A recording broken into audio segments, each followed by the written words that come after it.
The Nairobi National Park was first opened to visitors in 1946.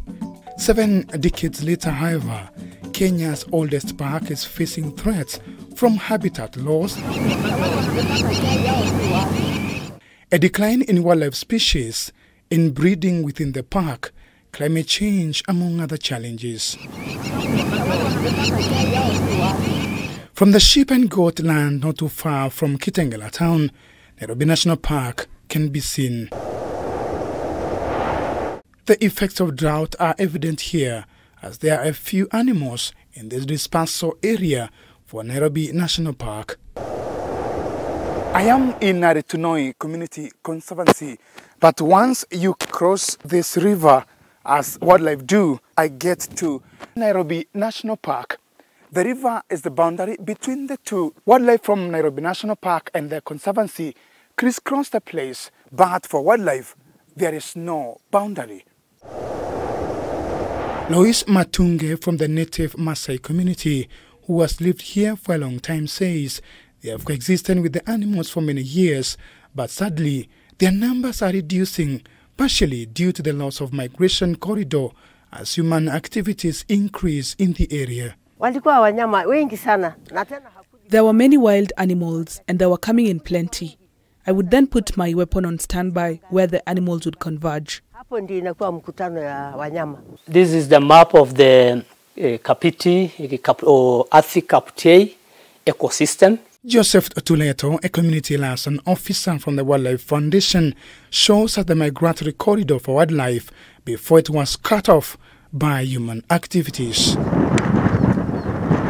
So wildlife moved from Nairobi National Park to Kitengela, Kitengela area, which is now individually owned, but the land still open. They also moved from Nairobi National Park to Kitengela, down there to Isinya, connecting to Amarti and to Amboseli. Via Earth River, there's a bridge down there, and they connect to Earth River, to game ranch, some places in game ranching, to Kasanga's area, and then back to Kamulu and up to Oldonyo Sabuk, somewhere here. Again, from Nairobi National Park to Kitengela, connecting to Olchohronyori, Kipeto, down to Kipeto, up to Maasai Mara. So that's how actually this place is important in terms of wildlife connectivity.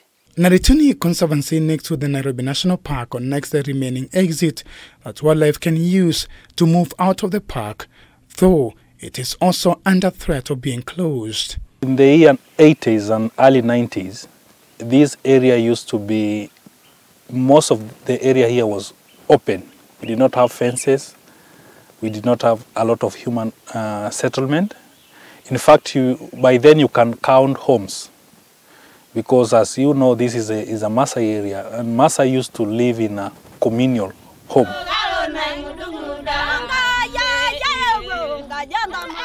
Have a lot of human settlement. People saw land in the early 90s, and now people are coming to settle. The early 90s, people started selling land because they had title deeds, and the prices were very, very low. Yeah, you will find somebody selling 1 acre at 1,000 shillings, others at 3,000 shillings, and by then people had very big parcels of land, like 1,000 acres. So somebody selling even 50 acres, it was not a big deal. From sheep and goat land on the lower side of the park along Namanga Road, cement factories are lined up, completely closing what was a wildlife corridor connecting the park to Athi Kapiti Plains. We have almost 7 cement factories. And these cement factories, they are built, yeah, in a corridor which used to be a corridor from Nairobi National Park to the Machakos ranches, yeah, and Triangle 2. Now, by the construction of those factories, that corridor is blocked. So we are suffering from something that we're not contributing to. Those factories do nothing to try and mitigate these issues. We are suffering because of them. They are making money. We are losing our livelihoods. We are losing our livestock. We are losing our waters. We are losing our tree covers. Another thing is about the raw materials. They are getting raw materials here in Emakoko, just past Embakasi. There are a lot of quarries, which they are quarrying the pozzolana, which is a raw material of the cement. And those quarries, they are really degrading the land. At the border of the national park near Mlolongo area, we find the African Heritage House, the most photographed house in Africa due to its rich gallery. Tom Otieno, the manager of the house, shows us pictures of wildebeest that were taken 20 years ago at the Nairobi National Park from this place. The house was built in 1994 by an American called Alan Donovan from Colorado.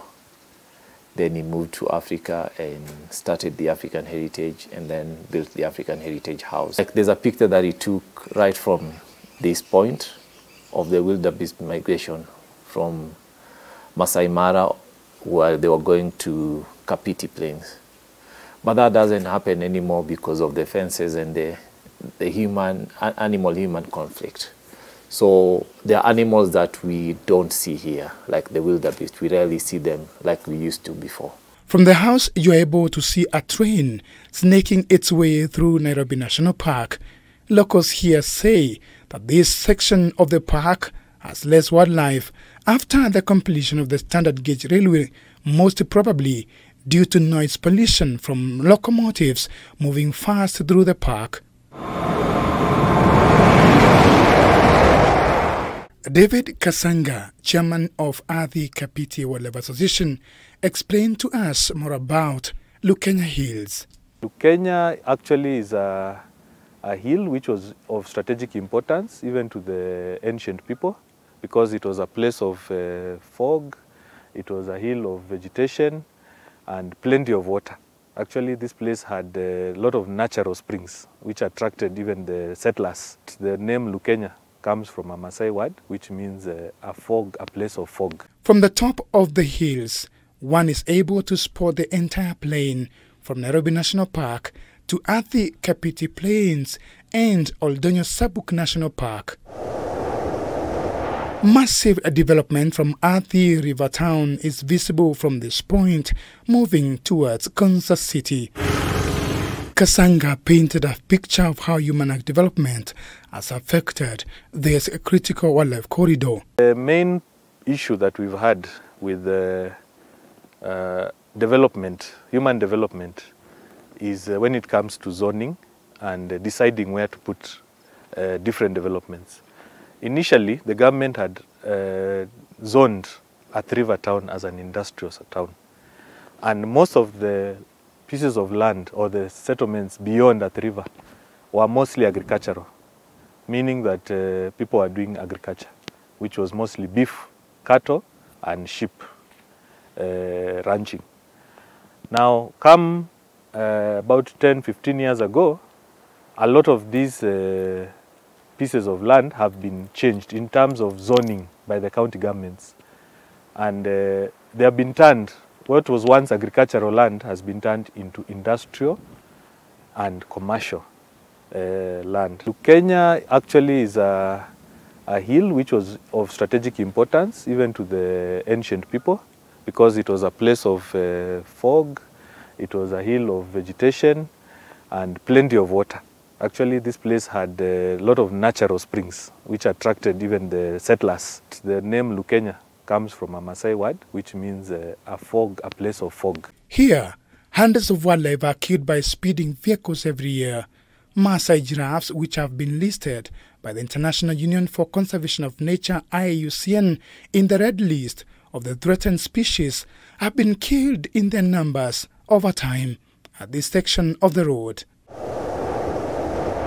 These rocks atop Lukenya Hills could probably tell the tales of how brutal the hand of death has been against wildlife that forms part of the conservation area of Lukenya. 20 to 30 years ago, this ecosystem was highly connected.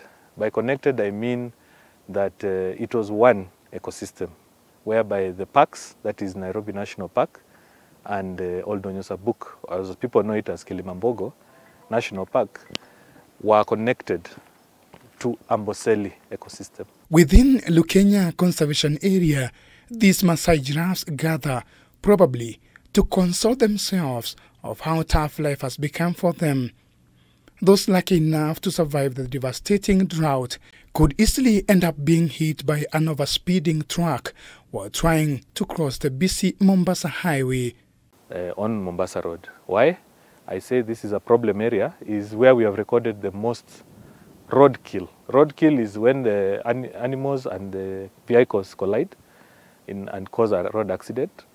And mostly the animal is the one that dies because the vehicles are big. Some of them are lorries and buses. In fact, we have seen even small passenger cars and we have not yet lost life, human life, but we have had serious injuries due to wildlife crossing.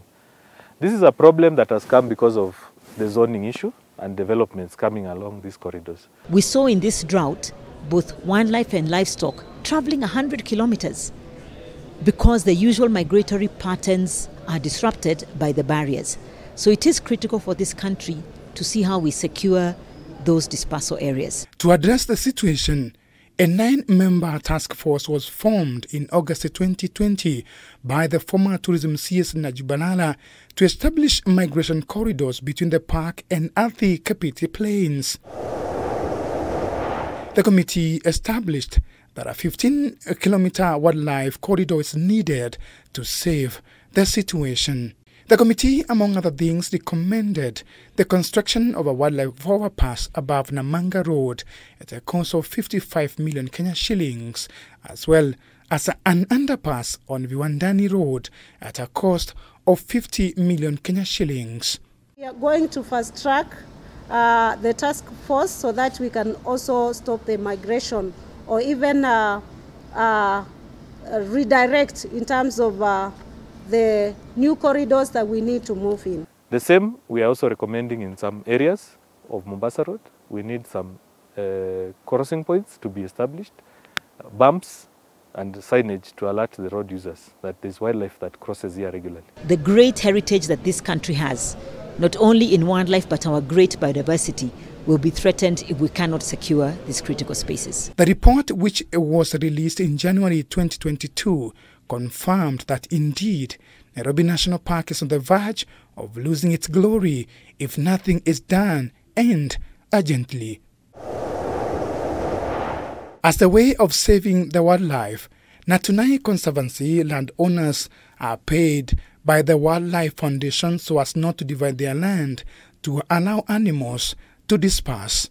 People are paid $8 per year.